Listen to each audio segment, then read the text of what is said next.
What are Black Shield Space Marines? I don't know. Do you know? Do they have black shields? Man, I hope so. The Horus Heresy was a particularly fun and wacky period of Imperial history. Fun and wacky. We saved the city! Just think what might have happened if we didn't tell everyone about the monster! About the what? Wherein a lot of phenomena occurred that generally never happened outside of it. Anything from Marines joining other legions that they had no genetic heritage with, weird genetic experimentation, or in this case, the emergence of Black Shields. Now, what a Black Shield is a Space Marine or group of Space Marines who have renounced their former legion and have abandoned all their former livery in favor of plain black armor, Okay, hence that's the cool. name Black Shields. Now, a common misconception about Black Shields is that they were Marines from traitor legions who renounced their fathers and chose to fight for the Imperium as their own irregular units. While this did happen fairly often, it was not the hard and fast rule. Indeed, Black Shield is a very general term and can apply to a lot of things, as we'll see later. The only real unifying factor for a quote-unquote Black Shield is a Marine who is no longer associated with their previous legion. Indeed, some of them actually kept their former colors. So, again, it is a very loose term, but a very interesting one. Now, Black Shields are different from the Shattered Legions, because the Shattered Legions were specifically the Shattered Legions are from Istvan. That's not even the same. Like, he already said that it's generally from the Traitor Legion, so... loyalist elements of the three legions that had been decimated at Istvan 5. Yeah. The Iron Hands, Raven Guard, and Salamanders, who all sort of fought their own guerrilla wars against the traitors.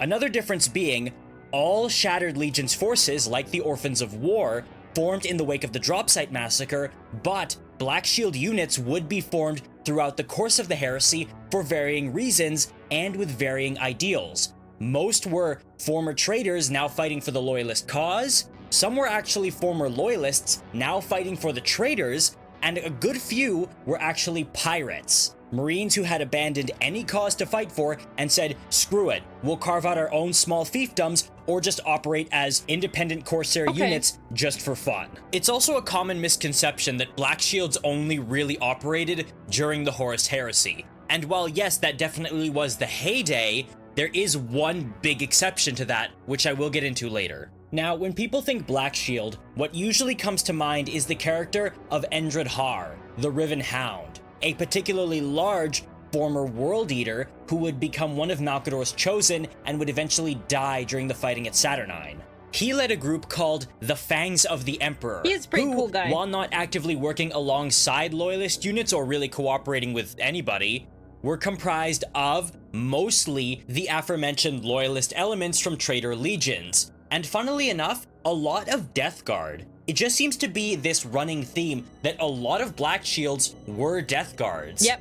In the short story titled Black Shields, for instance, we meet a Black Shield Death Guard warband who broke with Mortarion later on in the heresy after the Battle of Molech, because they were disgusted with the fact that Mortarion was now using sorcery. They believed he was a hypocrite and Very lost, much a hypocrite, so they just sort of for went their sure. own way entirely. In fact, Endred Har's second-in-command was a Tech Marine Death Guard who forswore allegiance not just to his own old legion or to the traitor cause, but to everything that wasn't Mars. This sort of fractious loyalties is something that would cause friction between them, and Endred Har would end up beating the living shit out of him just to get his compliance with something. That's something interesting about Black Shields. The idea that they were not wholly unified and they needed a lot of diplomacy to get people on side. Now, if you're Har or any World Eater, that diplomacy is going to be just punching someone until they say yes. But in the case of a different group called the Disciples of Flame, it was much more interesting. Armor. See, this was a Shattered love Legions that. organization, but were still considered Black Shields because they broke with what was normally expected of them. While most Shattered Legion groups focused on fighting a guerrilla war against the traitors, these guys were more focused on finding their lost Primarchs. Yes, most of them were Salamanders, but they departed from Baal, where they had been sort of seeking refuge, believing, no, Vulcan is alive, we will find him. And they were actually joined by a number of Raven Guard and Iron Hands who believed the same thing. This is what got them that title of Black Shield, because they were denounced by the Blood Angels for not properly cooperating. And, more interestingly, they would be joined by Iron Warriors, because they would fight against a joint Iron Warriors and Alpha Legion task force on a planet called Mazoan. But they would appeal to the Iron Warriors in this notion of, you're being used by the Alpha Legion for frontal assaults and to spare blood while they do their normal Alpha Legion things. You should side with us. Aren't you just tired of being screwed? Don't you just want to go loyalist? And funnily enough, they did, and they got along really well. Oh, cool. We don't know what Cool, happened good to for them. but that's really interesting. That's a really cool group, and I wish they got featured in the Horus Heresy books instead of just the Forge World campaign books. And speaking of, we don't know what happened to them, we don't really know what happens to a lot of these guys. Now, we do have some records in that a lot of them who were loyalist went back to fight during the Siege of Terra. Namely, a lot of them went down in the Solar War, and that's all we hear of them. The Brotherhood of Set and the Burnt Word are two notable ones who did fight in the Solar War, and from their names, I think we can assume that they were Thousand Sons and Wordbearer loyalists respectively. Outside of them, there was also a group called the Death Eagles, who were Emperor's Children loyalists, but who never abandoned their old livery, sticking with that old purple and gold theme. We also have evidence of Raven Guard, Space Wolves, and even Iron Hands who did turn traitor and fight for Horus's cause. Now, I'm not sure how that decision was reached. Okay, Space Wolves, maybe you were just like awful and Russ hated you, but the Raven Guard and Iron Hands, how do you spin that? Like, what That's a good justification question. do you have? And in some instances, it can get even weirder than that, because a group called the Third Covenant seemed to be aligned with the traitors, but in reality were pursuing their own nebulous, independent goals, and under the black of their armor could be seen the heraldry of Thousand Sons and Sons of Horus. Legions that were traitor and who you should probably be fighting for anyway, unless you had some really weird cause going on.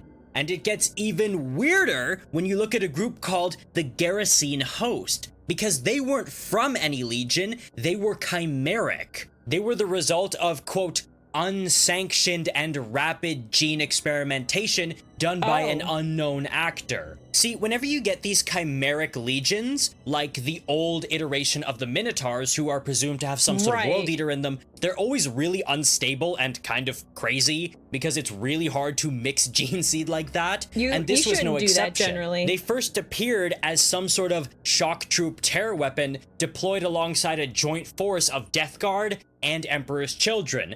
And when you say Emperor's Children, I immediately assume, okay, Fabius Bile had something to do with this. He's the guy who did the whatever weird experimentation that created these monsters. It's always Fabius Bile. Now, again, these guys don't really exist past the Horus Heresy. The scars, in fact, there's one Lucius, I'm really sure. big example, and only one, of a Black Shield group from the Heresy that still operates today.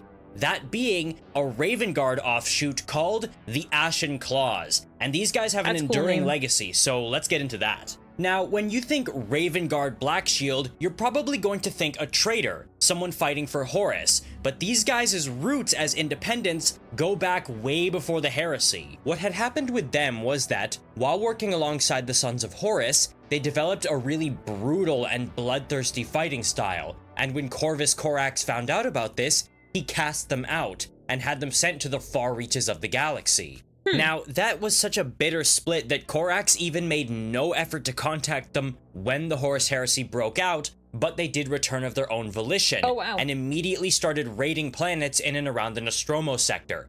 That was their whole big theme throughout the Horus Heresy, just being a huge pain in the ass for the Night Lords. Funnily enough, though, despite that being, a pretty loyalist thing to do, they denied any affiliation with either Horus or the Imperium, they're doing it for the love of apparently the believing game. Corvus Corax to be dead.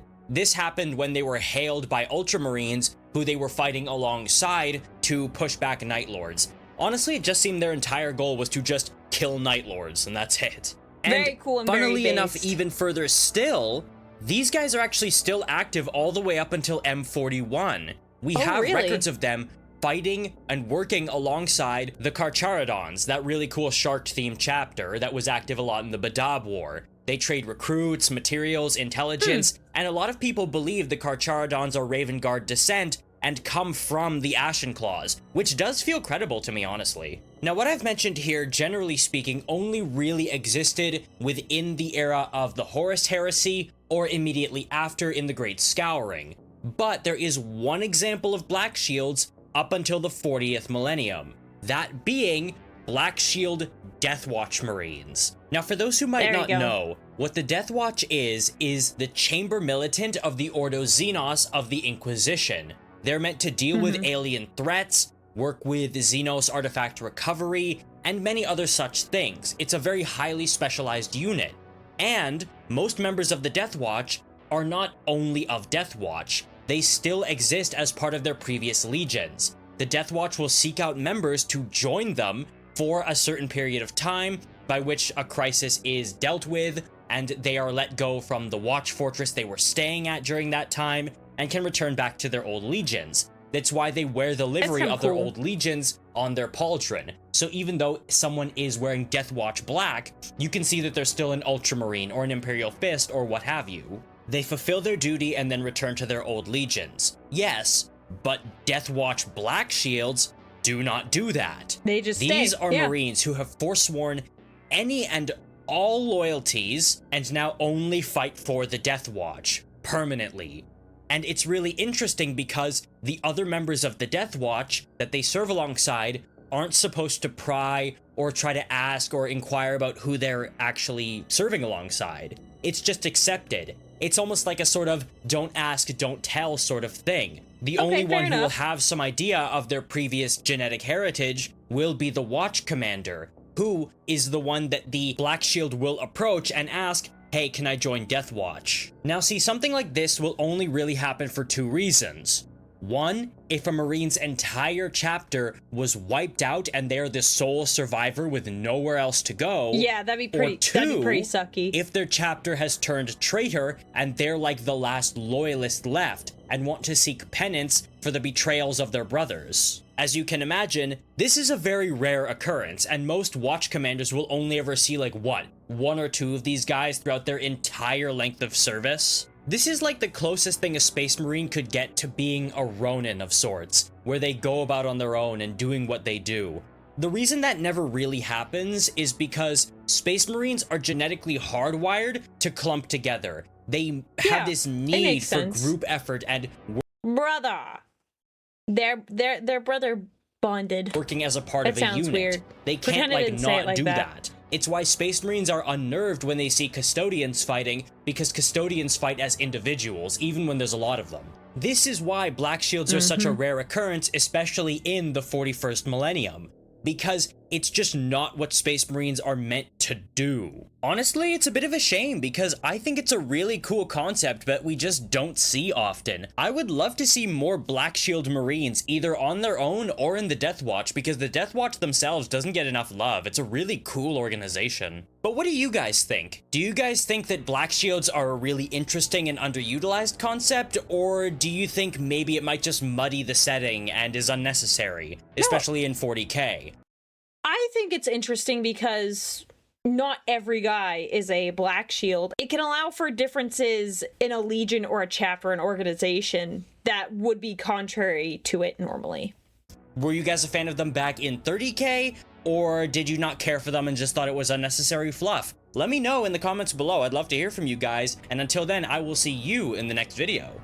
You could say, oh, well, yeah, well, most of these guys, they were bad anyways, and they're evil, and they're gonna obviously side with their dad, but it's not black and white like that. People have different reasons as to why they would either, you know, stay with their traitorous father or why they might disagree.